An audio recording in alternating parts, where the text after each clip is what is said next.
Okay, everyone, welcome to the community uh, business briefing. Today, we are just honored to have some amazing people in our presence, and I want to thank our guest before she even gets started. Thank you, Robin, for co-hosting with me, Ms. Robin Billups from the Connector from the Billups Group, and Mr. Stephen Turner Thank you. with Thank you. representing himself, the Slayton Group, and as well as the Black Business, the BBA, and Mr. Greg Sneed. Thank you guys all for coming out to just learn more about what's going on in our community and how we need to move forward. COVID has really changed and will change how we interact with each other, but more importantly, is essential that we as African Americans, Blacks, whatever you want to call yourself, whatever works for you, it is so important that we close in these silos and we start working together so that we can really make some change. So I've heard of Miss Carmen Taylor, who is going to be our guest today. Never met her, talked to her on the phone, felt like she was my sister, and that we've known each other forever. And the same with with Robin Billups. I start connecting with her over the last couple of years. We've known each other, met each other, been in each other's circles, and now finally we're doing something together. And Stephen, and this is why it's so important that we close our silos. So I'm Crystal Mitchell. I am the co-director of Recycling Black Dollars. I also host a weekly a radio show called The Business Zone, and I am a business coach in the community. And I like to call myself the collector too, or as Barbara Lindsay calls me, the Pied Piper. And so it's all about All us right. coming together, sharing our wealth and sharing our knowledge, and most importantly, understanding for those that are doing some amazing, powerful things in our community, and so that we all know who those people are, and we can all connect together and make a better place. So, with that, I want to welcome you to today's show, and today's show is about the U.S. Census, the 2020 Census. The deadline has been extended several times, and we need to understand why they've extended it several times, and we need to understand why it's so important to our community, and I'm excited about that. But before we get to our guest, I'd like to welcome Ms. Robin, and she can tell you a little bit about herself. Good day, you guys. Again, I look forward to these opportunities to visit with you and so that we can share information and share with our community. I'm really excited about this census piece because I think that, we wait until vote time to start talking about voting. But I think with this platform, this COVID, and with this platform that Crystal has created, I think we're going to do a better job in communicating with each other and sharing information and casting the net broad and wide so that others can benefit from this. So again, we want to thank Ms. Carmen Taylor Jones for coming on to be our guest today. I look forward to the questions and the responses. And I also would like to maybe even take a little survey on when folks are dialing in and or on the screen, have you completed your census? And if you haven't, I'm going to get you. So everybody can put that in the chat So right yeah. now. Have you completed your census? Um, and so that's a good way to get started. So at least we know we have this. Okay, Robin said she did hers. I did mine. Anybody else do theirs? I'll put that in. So Ardina did hers. Excellent, excellent. And we're going to find out why it's so important for us to do our census. And how it benefits us as a community, and then us as a people, period, and not just minorities for sure. So with that, we're going to get started. Stephen, would you like to say hello on behalf of the BBA? There you go. Did he leave us? Okay, so when he comes back, we'll let him say hello on behalf of the BBA. So with that, let me introduce, we're gonna jump right on in here, and then at the end, we'll talk about some other things going on in our community. But I did by the immediately, however, over 2 weeks ago, 3 census members have visited my home. Okay, well, excellent. So I want to introduce our guest, Ms. Carmen Taylor Jones. She serves as the 2020 Census Program Manager for the Black Women for Wellness. She recalls always having a passion for serving in the neighborhood and would her first organizing community event started at the age of 8. I take my hat off to you at 8 years old. You were out there trailblazing. Yeah. And currently, she is a seasoned public affairs specialist in the Los Angeles region. And so she's going to tell you more about herself because I think it's better to come from the person. And so welcome.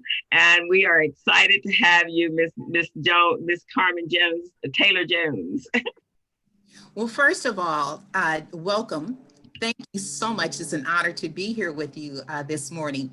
And Miss Robin, you know what, it is such a refreshing moment to meet someone who is as enthusiastic as I am. I have met very few people who have the same passion as my executive director, Jan Robinson Flint will tell you. I love the census. I think it's sexy, as my son says, and it is important on several different levels. And about that 8-year-old outreach campaign, yes, I did. And as a matter of fact, I was able to get an organization to donate, 12 large pizzas to my event. And you know what? I haven't been able to get 12 large pizzas since then. So I must need to take a page from my 8-year-old handbook. And anyway, yes, I am so honored to be able to work as a census advocate. I was sharing with you that in 2010, during my tenure as the Southern California Regional Area Manager for the Census Bureau, I shared with my then Regional Director, James T. Christie, that in my personal opinion, the Census Bureau would prove itself to be one of the most important agencies in the administration because they are the keeper of houses. And that has to do with genealogy, which is one of the unspoken benefits that you will very seldom hear people talk about. So when we talk about the census and the decennial, first of all, it is something way older than us because it is biblical. In 2010, when I opened my downtown office, Father Mahoney came and he did the invocation. And he shared with us then that, it was in the book of Numbers that God was commanding Moses to conduct a census. And we have been doing it ever since then.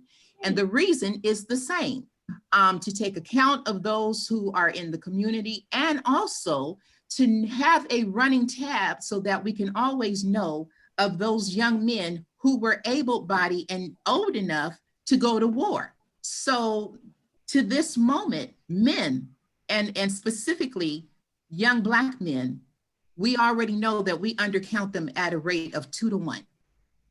And this is historical. So that's my first commercial.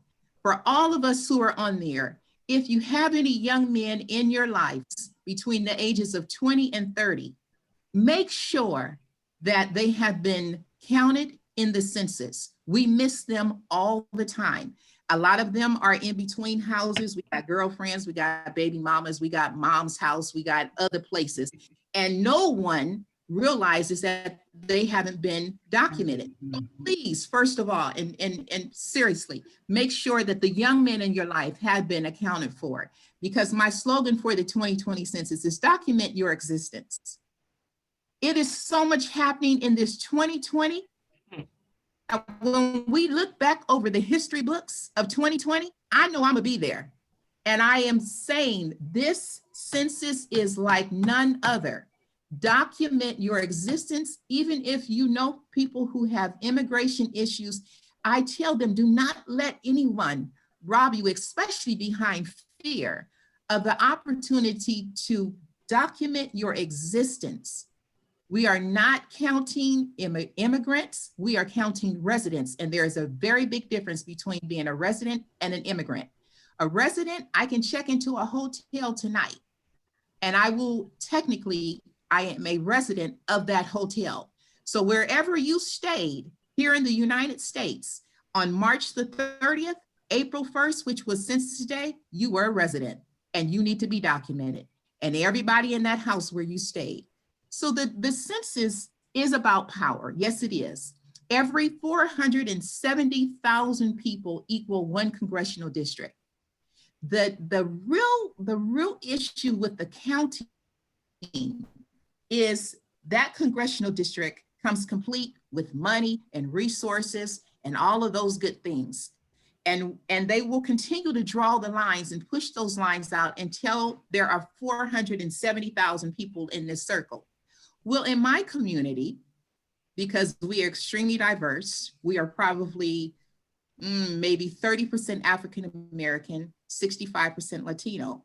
If my Latino neighbors, for whatever reason, do not participate, and now the numbers look like there are only 250,000 of us, when in all truth and sincerity, there may be even more than 470,000 of us.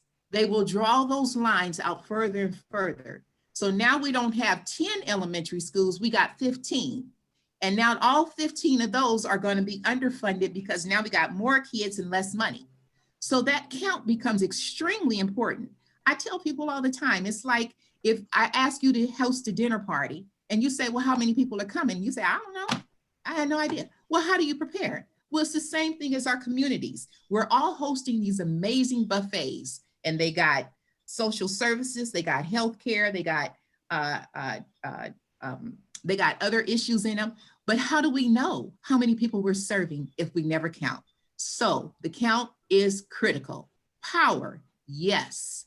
Power, again, 470,000 people equal one congressional district.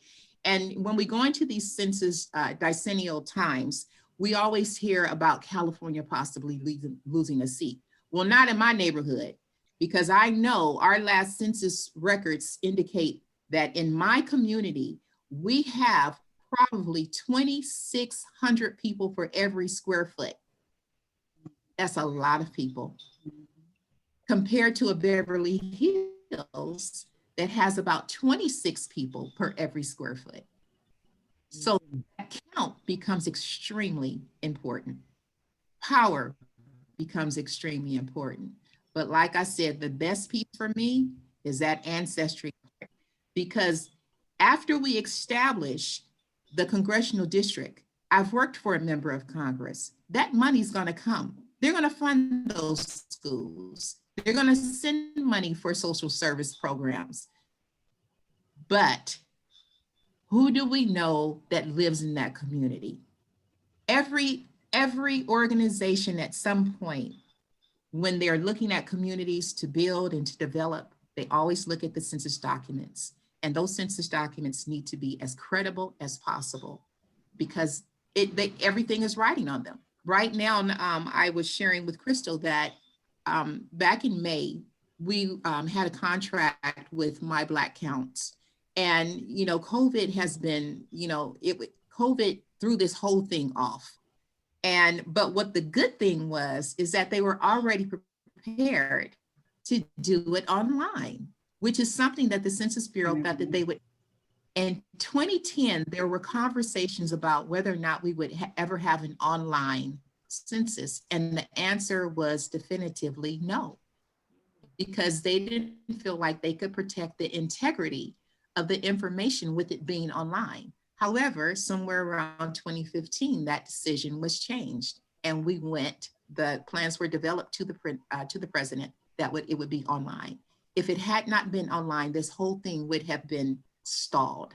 But we at Black Women for Wellness were able to take advantage of COVID and the fact that people were isolated. So to date, and I've only been back at the table returning from a long 3-year period of being injured in an accident. But since January, Black Women for Wellness has been able to commit we did 23 different separate events. We used 15 different strategies, and we have determined that our reach was approximately 450,000 individuals. So we are proud of the work that we have done. Now, this lawsuit gave us another 30 days. But I'm gonna tell you, if we don't have any strategies going on right now, community, it has been all for naught. Carmen, I was looking at the census website. I've kind of visited it a couple of times because I'm like you and very much interested in the genealogy portion of it. But it does show us all the way down to the counties and the cities, the level of completion so far. Looks like most folks are falling somewhere around 65%. And we need to get to 100%. Talk to us about some of these strategies that you mentioned. You said the 15 strategies that you had out there. Talk about some of the strategies. So the one that we're most proud of, when I was sharing about the My Black Counts contract, and there was a point where the funding, the funders were going through a little change with COVID. They didn't know, and there was just that moment of pausing. So I'm looking at these 45 census tracts that I have, I'm responsible for. And I looked at the total population, which was about 192,000. So I've already shared that 470,000 equal a congressional district. So 200,000, that's a lot of people. So anyway, what we did is we decided that we would create what we call the 200 grand campaign. And I challenged the city to get me contact information for 200,000, which was the sum total of the population of these 45 census tracts. And at first they told me I was crazy and that it couldn't be done. But in about 2 weeks, they called me and they were like, Carmen, I got it. So we were able to partner with the city of Los Angeles and the Youth Source program. And I had 15 student interns. For that project, they were all 17 and 18 years old, but we worked for 5.5 weeks. All of them worked 20 to 25 hours a week. And we did what we called a through text campaign. And we actually did contact and have conversations and get commitments to complete the census questionnaire and answer all kinds of questions and provide education and motivation to 199,681 people. Woo! Yes. Fantastic. Yes. So that was just one strategy. Yes. So we have done that. When I first came aboard back in February, what I know to be the truth is that the church, our faith-based community, remains to be the trusted messenger of the community. What comes out of that pulpit still motivates people. And so our first strategy was to employ the faith-based community. So what I did is I know that the Census Bureau works with national partners. So there, in 2010, I had about 26 denominations that I worked with. And so this time around, we went to the Council of National Black Churches and we worked with them. They're one of the national partners for the Census Bureau, as well as the AME congregation, who has been with the Census Bureau as a national partner since the 1930 census. There were several other denominations, but through that advocacy outreach, we were able to reach 30,000 congregations. That is wonderful. Yeah, we had about 7 different denominations for that one. So that was good. And then we have done several different phone banks aimed specifically at Black women voters. We even did one aimed at Black men voters, which was very interesting because the questions and the responses, especially for the Black men, were very, very interesting. Not a lot of pushback. More for each one of these efforts, I would say that we have yielded at least 70% commitment for people to do the census or are indicating that they already had. I've got, over the last 2 weeks, we've been partnering with Kaiser.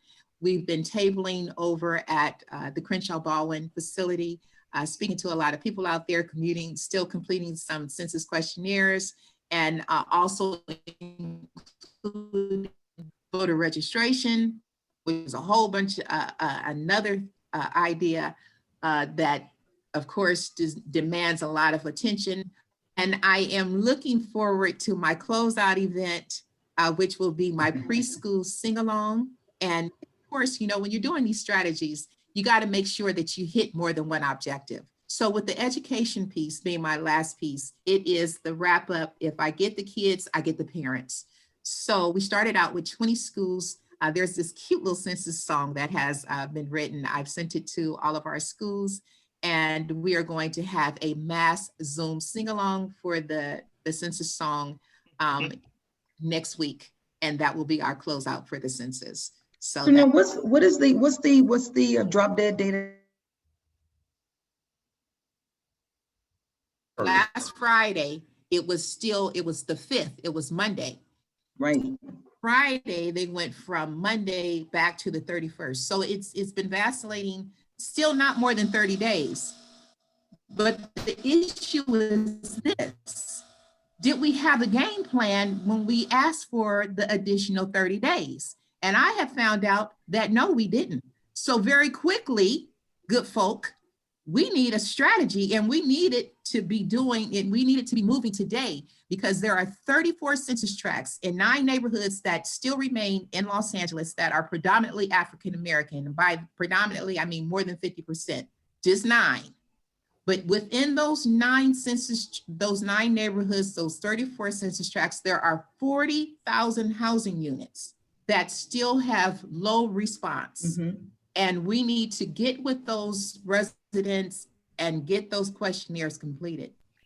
Carmen. Yeah, we had a question in our chat box. Is the census completion data available by zip code?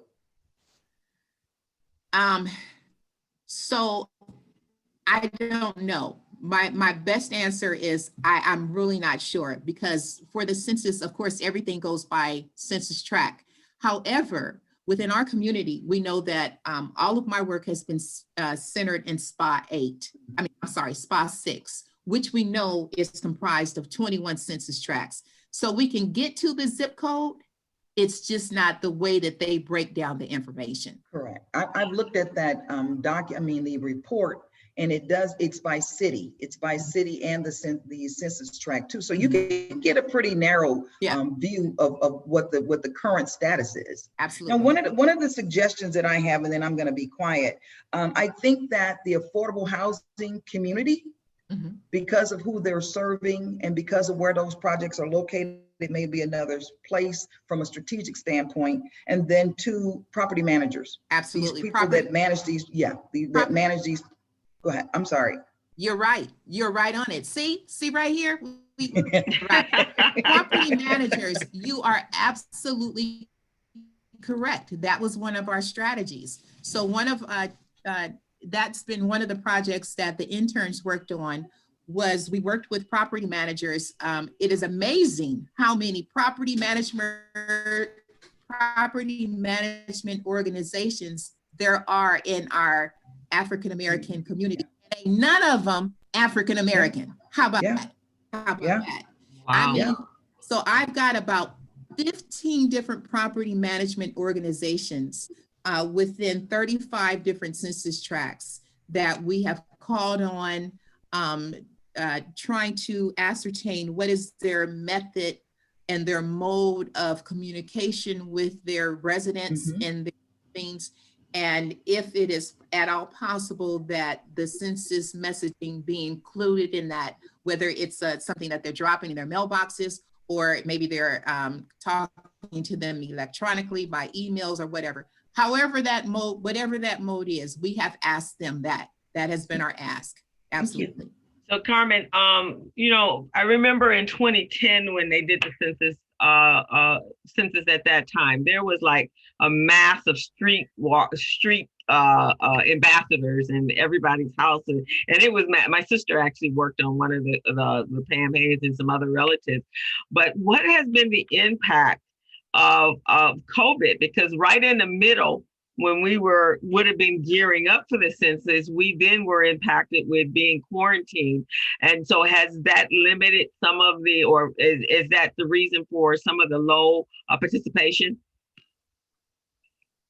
I would say, of course, it has to have had a dramatic impact. Census Action Week was June 17th to the 23rd. And we organized a town hall meeting with Al Fontenot. Al Fontenot is a brother. He's in DC. He is running everything now. He is the associate director of decennial operations. Al is from here. Al's from LA. He used to preach over at Mount Moriah.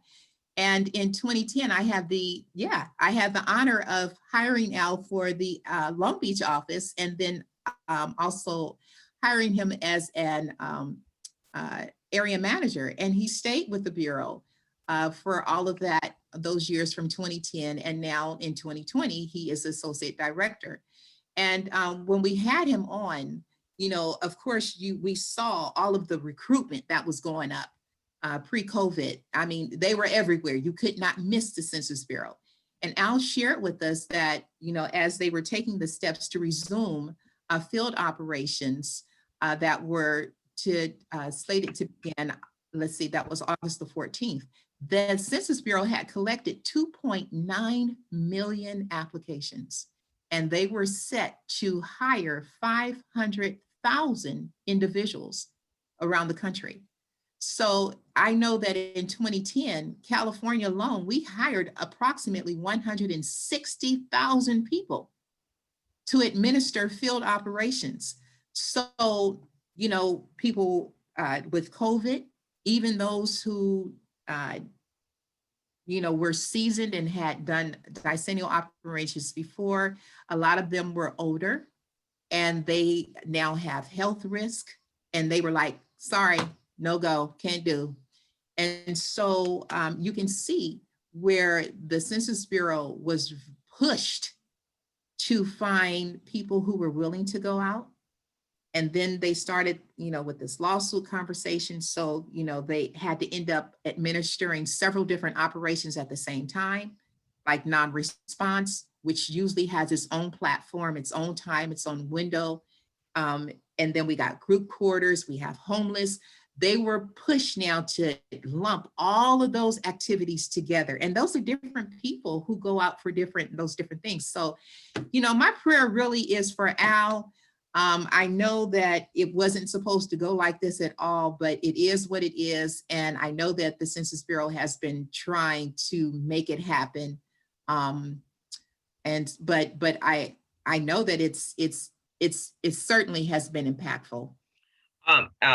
There's a question on can the recordings take place at the food giveaways, because there are a lot of people that are coming out 2, 3 times, 4 times a week, picking up food from churches and other facilities, and as well as our organizations, especially since it's a virtual campaign.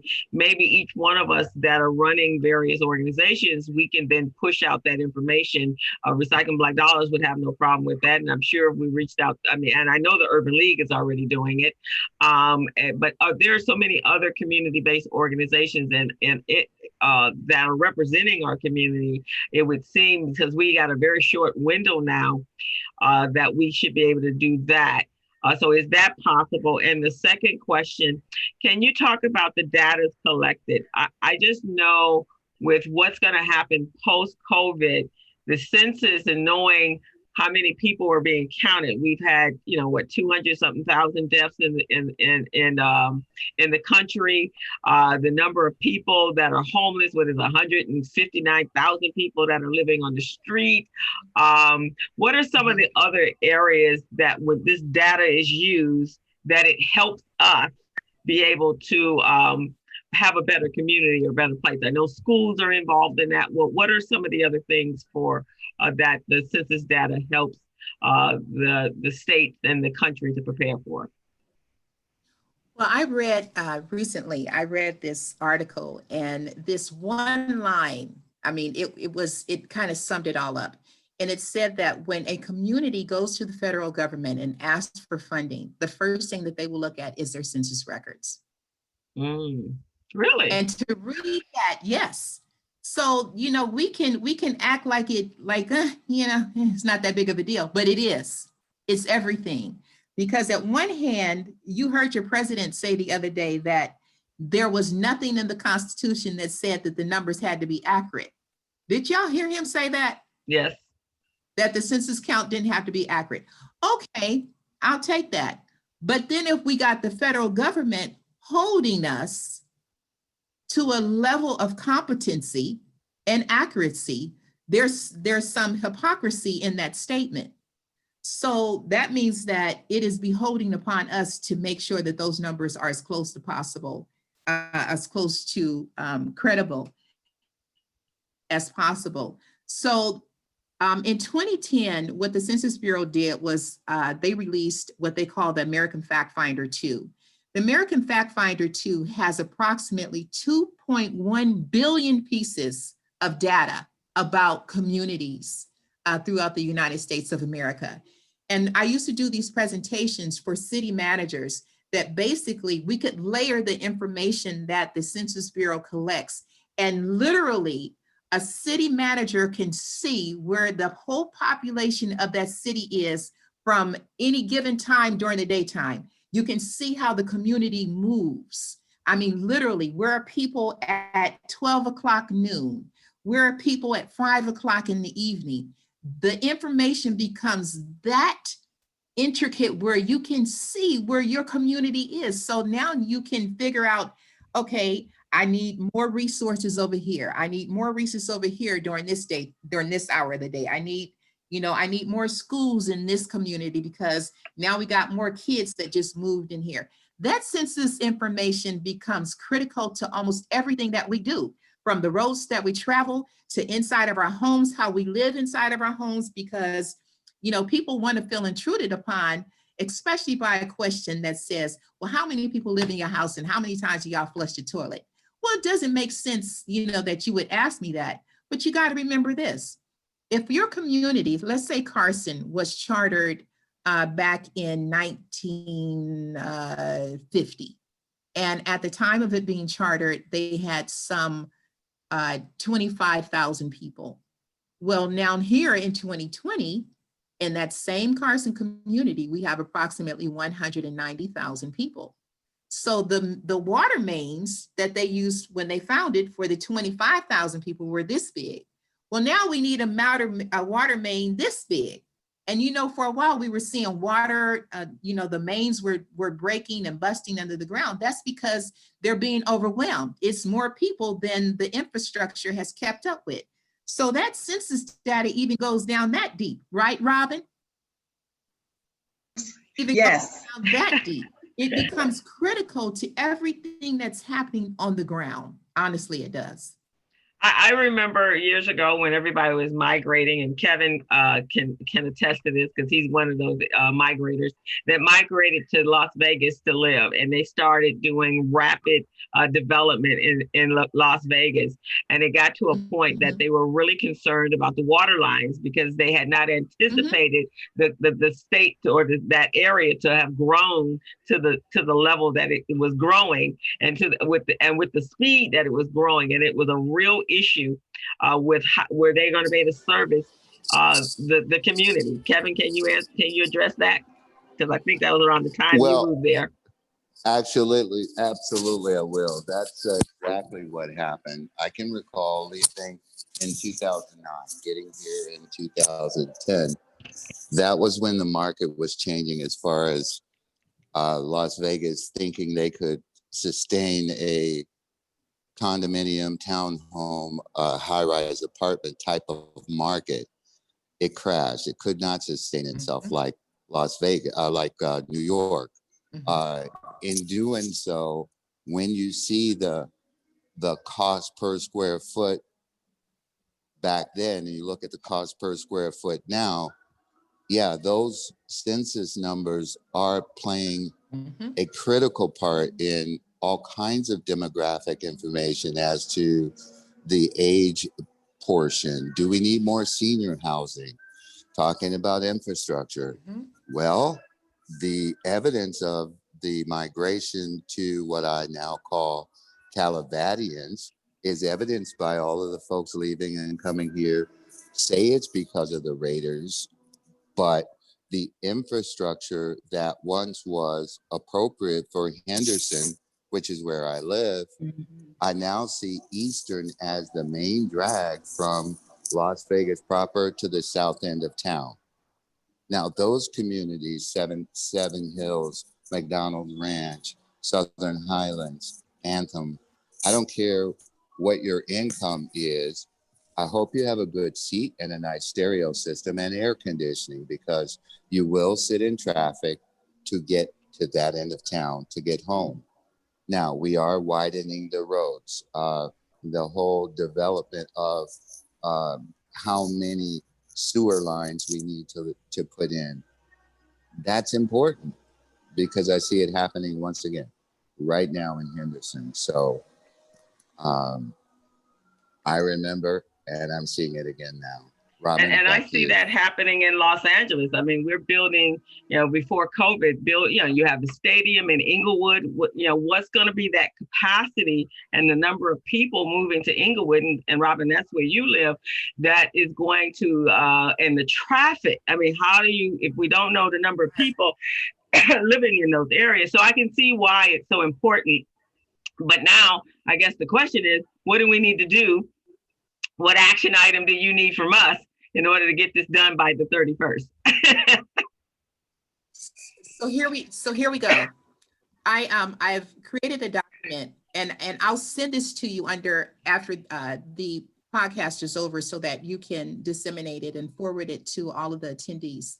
It is basically a document that includes those 9 neighborhoods that I've referenced, with those 34 census tracts, with those 40,000 housing units. And I would submit that whatever contact, when you look at that list, whatever your advocacy reach is, I would suggest that you do some phone banking. Black Women for Wellness can help you to set up a phone bank or a text bank or something where you reach out to that community, you use your voice, you use your influence, you use your contacts, and you simply say, do y'all need some help? You got some questions because we got 25 days to do this, or we got 23 days to do this. And again, what we found out in some of these communities, of course, there are different variables. And, it's a whole package. When we talk about those who are at a certain level of poverty, it's like a whole package, but the end of result of it is that we don't feel like any of this is for us to pay attention to. It ain't my business. It's not my fault. Well, those who are using the social service programs the most are the ones who are usually the most resistant. And they're usually the most resistant. So we have to bring that back to them. I had a young man, I was in the, we used to call it the jungle, but of course now we address it as the Crenshaw Baldwin Village now. Okay. But, so I'm aging myself, we called it the jungle. I found through a phone bank that we were running with some amazing women over at Second Baptist Church, we found an entire building, a new construction that not one person, not one tenant, and they got 70 units there, had received a census questionnaire. And I'm not sure if it was because of the development was completed after the Census Bureau had already done their housing updates. But I do know that in 2010, we had some issues with postal delivery of questionnaires. So, when you see stuff like that, it should raise a red flag and you should investigate it. Well, anyway, upon investigation, I found out that it was true. So 2 weeks ago, we went over there. I knocked on every door, and this was a senior building. I'm knocking on 2 doors at the same time. Wow.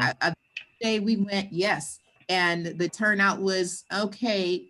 So I said, you know what? I can't leave it like this. I went back 2 days later, and I went back bearing gifts. I went back with lunch. I knocked on those doors again, and everybody came out.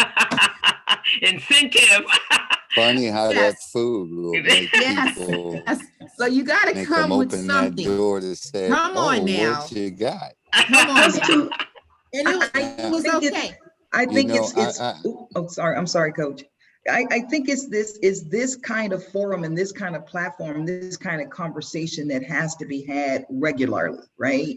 Because I think that we've been so brainwashed and discouraged.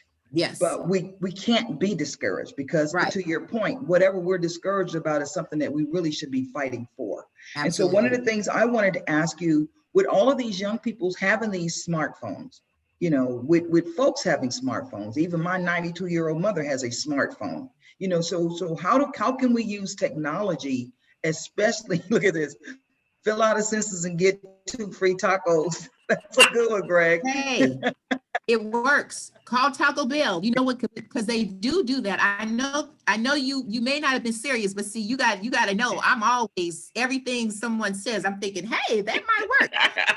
It works at the Staples Center because on certain nights, what do? They have taco night, and you can go and show your little ticket stub and go to Taco Bell or Taco Jack in the Box and get your little 2 tacos. And trust me, people do it. So what we use for our smartphones is the Through Text campaign, and it is simple. You don't have to talk to nobody. You already have a program that has recommended responses, and you can download the list. It takes minutes to download a list. I can download them to you. I could download you a list, Crystal. Yeah, please do. Whether that's 500, 1,000, again, we did 200,000. So, you download the list and then you get them on your phone where it's a text message and says, hey, you want to do this or you want to help us do this? And basically you respond by a text. And that is how we communicate. And just that little bit of, bringing it back to some people, because it's a lot going on and we're distracted by a whole bunch of different things. And I've talked to a lot of people who have no reason not to do the census. They just haven't done it. I don't know what they're waiting for, because every time they see me, they go, oh, Carmen, I'm sorry. I'm going to do it today. I was like, no, we're going to do it right now. Come on. Take your phone out. Take your phone out. Exactly. We do it. I want to chime in right there just because I have a couple of things that I've observed. One, it is working with the technology. 2, the young people is where we need to make that connection. Right now, today, my son, 20 years old, is in Arizona and he is working for the Census Bureau right now. So he's one of those people that you're talking about. The communities, it is deplorable to hear that out of all of those property management companies that we don't have any Black owned. That's another story. I'm going to put a pin in that. Come Robin, on. We'll get back to that. But one of the things that I'm seeing happening here in Las Vegas, that's happening right now, of course, next week is open enrollment for Medicare, and a number of our team here are working with property management company, large apartment buildings, so that we can build that relationship, so we can do that and go and set up and have them just, fill out a level of interest form so that we can schedule an appointment to talk with them. I don't see why something like that can't be done for the census, and just we don't have a lot of time. So I think identifying all of those large groups, those large buildings and such, where are those zip codes? And I'll get it from Crystal, but we just have to galvanize our efforts because we only have a short window. I quite agree. And I know a number of us, I know I'm participating in the Black Writers Tour this weekend. So I will make sure that gets out to the individuals. And I think, it's not a big crowd, but it's a crowd. It's about 200 people that are registered. And then there's a couple other big events that I'm speaking at this before the end of the month.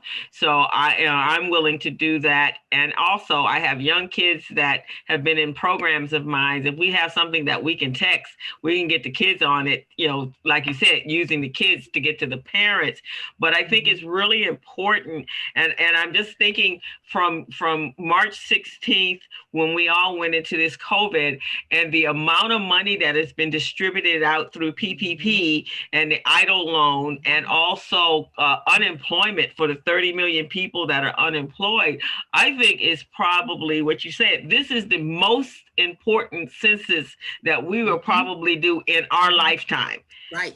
And to prepare it for our children, because they still got to function. We got another maybe 20, 30 years, we hope. And maybe by the next census 10 years from now, you're right. Let's do I'm not going nowhere for 50 years. What are you talking about? But our kids that are in high school, that's going to be significant for children growing up here in the next 10 years. So Absolutely. I think it's vitally important and an accountability a responsibility for us as adults to make sure that we help you drive or help we drive the census. Because I remember in 2010, and I'm one of those, I didn't get a ballot. I didn't get a census a mail-in. I did mine's online. So I don't think anyone in my household got one. I think we just did it because it was online. So, and if people don't, some people, if they don't tangibly see something, then it's an out of sight, out of mind thing. And with everything going on with COVID, it's so easy because right now people are trying to survive.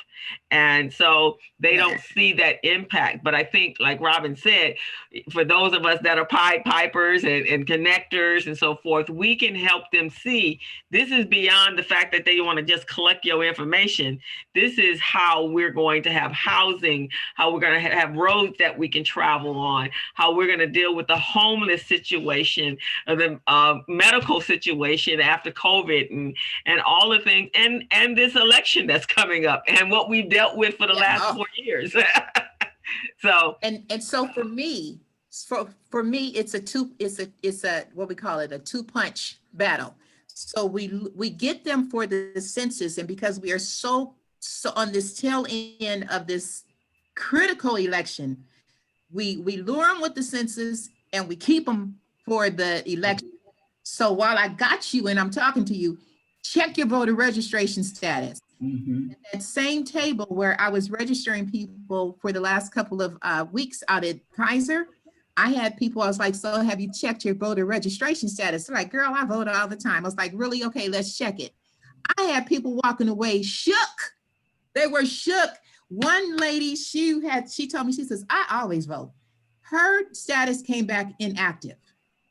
We got inactive, we got missing, we got no matches, we got whole different parties. So, this whole voting cycle is one that is riddled with all kind of suppression. That part. And I was trying to find a nice word for it because we need the real words. Tell the truth and shame the devil. Yeah. And here's something that was interesting. My girlfriend called me yesterday. There was something that went out on Facebook yesterday that there were certain individuals that didn't get the complete list of presidential candidates. So she was telling me that she always votes independent, but something told her to change it to Democrat for this election. And so what happened was the ones that didn't get the presidents with Joe Biden and Harris is because they probably are voting for, they came in under the Green Party or the Independent Party. So they've only put those individuals, which are really insignificant to this particular, the general election. And that's the only people that are on the ballot. And sure enough, I saw someone post, and they were independents, and it only had the independent and the green bodies, the green candidates that were running for president, and not the Republican or the Democrat. I can believe it. They're trying all kind of tricks. I was listening to the World News one morning, and they said, unbeknownst to a lot of people, there's a PIN number on some of the ballots. I don't know if it's all of the ballots, but when you go to the poll, if you don't have your PIN number, you cannot, that it's matched with that ballot, that you won't be able to submit your ballot. And I was like, what? So, everything, just a few things that we used to could take for granted. We can't now. For granted anymore. So one of the things that I ask everybody that's listening, why don't we do this? Whatever professional organizations you belong to, please reach out to them. I'm going to ask, my son has gathered up, he's created a HBCU collective here in Los Angeles, and it's all the young folks who've attended HBCUs and looking for them to actually work with some things that he's doing with the Billups Foundation. So I'm going to reach out to him. I'm also working with the Black women's lawyers and the Black women doctors and, the National Council of Negro Women. So all of the organizations, the professional organizations, church organizations, community organizations that we belong to, we need to get this word out immediately that we'll just say we got 20 days. That way we'll have Yeah, those extra extra two. 5 Yeah, days. you're exactly right, Robin. And that's the only way that this is going to change, because, you know, it has to be personal. Yeah. You know, Yes. everybody sees the commercial. We're on Indian Day commercials and sign and posters and all that. But now it becomes, have you done it? So now we all have to be the trusted messenger for our friends, for our families, and definitely for your neighbors. This may be that one time that you have to talk to your neighbor, but you better make it happen, because it's not about you. It's about the whole community. It's all these, you know, these connecting blocks. When you in the grocery store, hey, did everybody in here, you know, do their census question? I'm serious, because He's right. you Yeah. know, if you're unhappy, especially, you know, if you got some gripes, then that's the only way that things are going to change. And then, you know, the impact is even further than that. You know, hopefully those people who you just randomly say this to will now be able to focus on it for just a little bit. But let me tell you, so for our interns, as they come in, the first order of business was, I need all of y'all to check with your parents and make sure that you have all completed your census questionnaire. That's our first order of business for every youth event that we have done. So then they have to go and they have to talk about it. Then the second thing is, how many of you guys have worked on one of your family trees? So, you know, so that is to pique their interest. That's wonderful. Away from thinking that, oh, you know, this is just another boring something I don't want to be involved in. We had to make it personal. And so we even got down to, okay, everybody, today our challenge is you got to talk to 5 different strangers about the census. And I give you $2 for each person that you talk to. I had people calling me from the bus talking about, Miss Taylor, I just talked to this lady and she doing her census. Like, I'm gonna do it when I get home. So, you know, you just had to be creative, but the point is to do it. Well, Right. you know, what this gives us an opportunity. What I'm experiencing with this whole COVID thing, it really is giving us an opportunity to get back to how we always were community, right? To your earlier point, it was centered around the church. It's centered around organizations. It's centered around our kids. And I think that, you know, yes, this COVID situation has been bad, but I also see some very beneficial things that can take place. Now, Carmen, one other question that we had is, can a person validate that they've completed the census if they've done it? Is there some way that they can go back online, or how does that work? Well, I wish I could say yes. One of my chat said that I completed mine immediately, but since over the last 2 weeks, I've had 3 different census enumerators come to my house, which is very troubling, because when we keep seeing these updates about the African American communities and our numbers being low, I'm saying, now, wait a minute. If you're not tabulating or populating those that have been done and received, when and how do we move what you consider a low response? Because I know I did mine, but why are there 3 people at my door now? That means that you haven't tabulated or populated my response.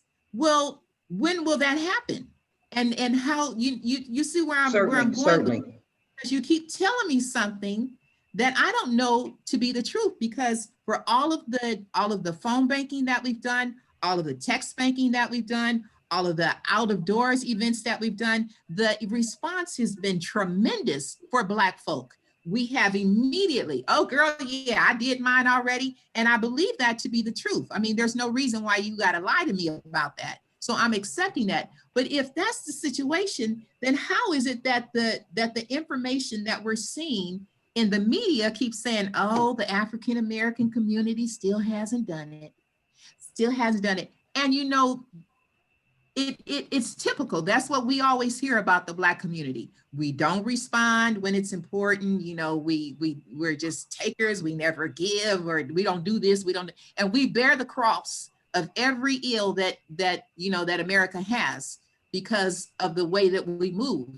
But I don't know that to be the truth. So I wish, the answer is I wish there was a way, but because of the confidentiality of the census process, from what I understand right now, it is simply a count. there's not a way for me to go in and see that my house, that this house has already been, because apparently there is, you know, and it still has to be tabulated after they collect it, right? So that's the case. I belong to a youth tennis program, and on the 17th of October, Marquise Harris Dawson and the LAPDF and also the Sheriff Department and the Bomber Group and our organization, we're having a grab and go grocery day, and we're also having a voter registration. So if you want to come on out, we're going to have tables out, and it's going to be, you know, socially distanced, but there are going to be people coming in from the tennis. We have about 150 kids in our program, and then with all of the park, with Harvard Park is at Harvard Park, so they're going to bring in their population, and they're going to be coming in grabbing groceries. So if you want to pop on by there, we're probably going to have a couple hundred people. Absolutely. Okay, Absolutely. So I'll send you the information. I'll send you the flyer over, and then I'll get a flyer. I got to get a flyer out anyway for our voter registration, and so I'll include the census, a flyer for that. If you have something for that, I'll populate that and send that out to our group. Okay, and I'll start trying to see where we can gather up some water bottles or some T-shirts or something. That'll work. That stuff works. That works. That works. I was at a Filipino event, me and about 500 Filipinos, and it wasn't until I said T-shirts, they were like, "Oh yes, mama." I'm not kidding. I had to literally call my sister and tell her to go to our storage unit and bring me a couple more cases because they were following me like a lynch mob. That T-shirt.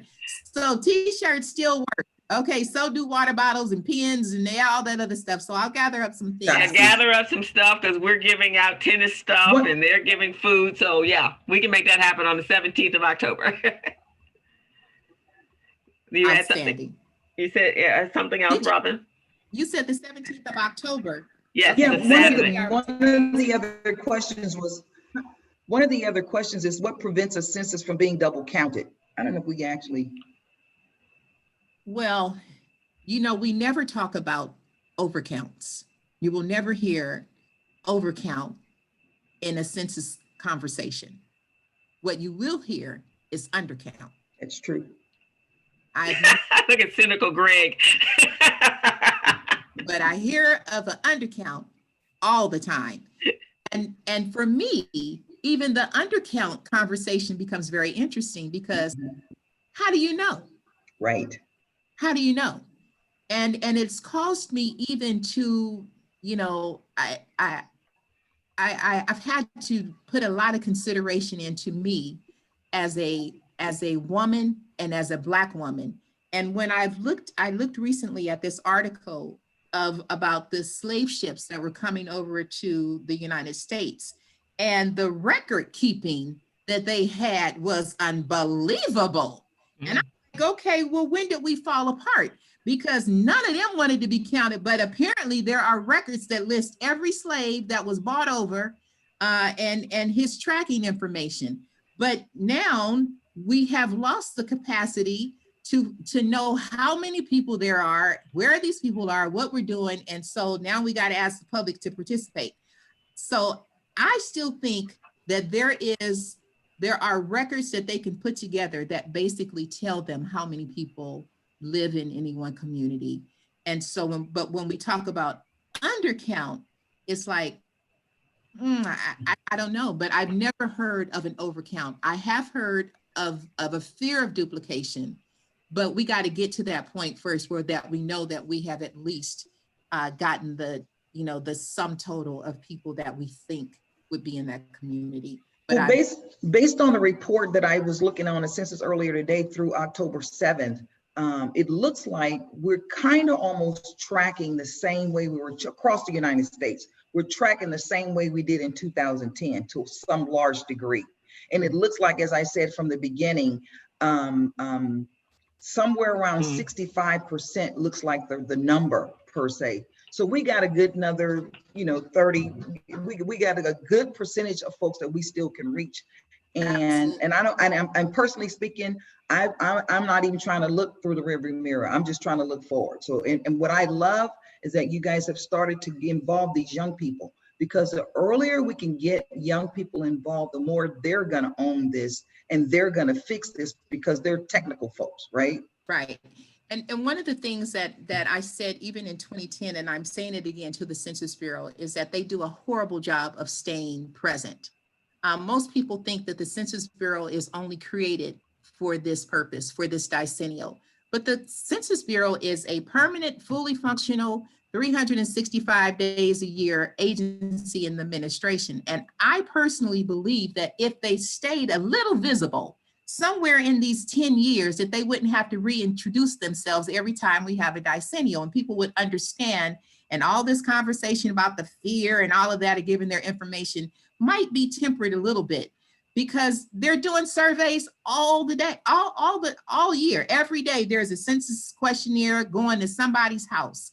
And so when you wait 10 years to come back and be visible, people who were 17, like I've got these young people, I told them, y'all are 17 now. By the time we have another decennial, you're gonna be 27 years old, almost 30 years old. By that time, you probably have children of your own.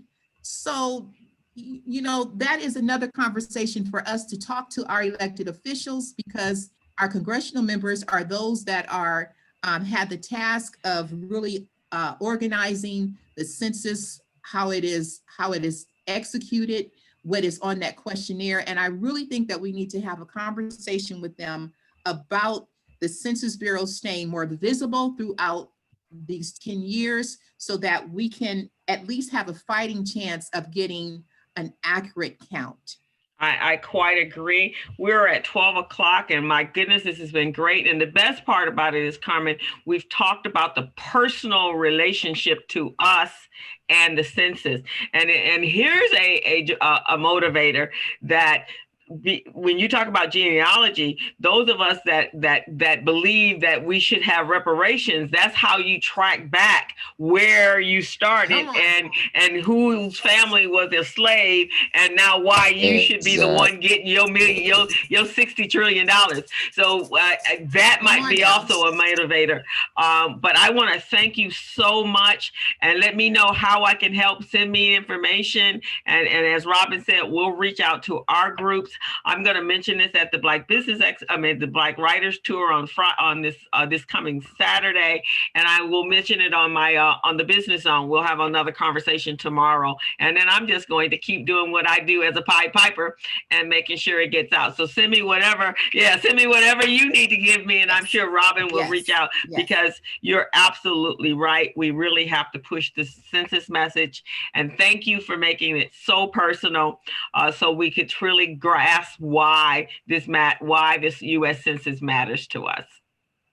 Absolutely. And I want to thank fellows. We got a lot of fellows on our Zoom call today, and I just want to thank you guys for the support and, you know, chiming in and giving us a thumbs up. We need you. We collectively need each other, and you guys are the ones that can reach these young men. You know, they hear the mama voice in us. That's what they hear in us. And I don't mind it. I have sons. I do not mind it at all. But they need to hear a man's voice. And so again, I want to thank you guys for the support and what you do every day, because I know all of you guys are very, very active. Well, very active. I am the voice of the brand, and I'm going to keep on listening, and I'm going to keep on talking, because I've been in those doors. And, you know, I think that's really what it's all about, is sharing the information and just keep the conversation going. So I have always enjoyed participating in community and then taking back what I shared, what I learned. Yeah. So thank you, Crystal and Robin and our guests. I'm looking forward to getting to know you better, and I'm going to mute my mic now. Okay, Mr. Coach. And Armand, thank you for coming on. That's my other business partner. I have a whole slew of partners, and that's my other partner. We operate in the digital entrepreneur space. And so thank you for joining us today. All righty, guys. There we go, yeah. There you go. How are you? I just muted. Good, thanks. This is going to go, it's already streaming live on a watch party. I will actually get it out earlier than I normally do to make sure that it's on all of my outlets. And I have about 9 social media outlets. And so I will make sure that it goes out today. And so, Carmen, thank you so much. I look forward to building a community connection relationship with you. Absolutely. and helping move this message along. So thank you. Thank you, Bianca. Thank you, everyone. Thank you, Stephen. I think disappeared. Greg, thank you for all the great questions. And Ardina says, thank you for the important information. I actually never heard the importance of the census outside of the accuracies of the count of people. And that's all she heard about. So she made a couple of comments, and she has a family, young children, grandchildren. So it's really important to her.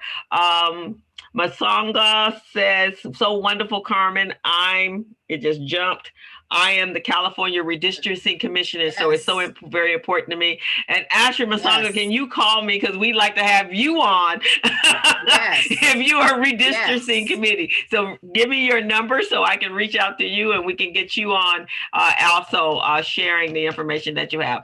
Thank you so much. See you guys. Be safe, mask up, make sure you're registered to vote, and stay sane during this next 5 weeks. It's gonna be intense. So yes, it is. So keep your sanity. Go walk at the beach. Yes.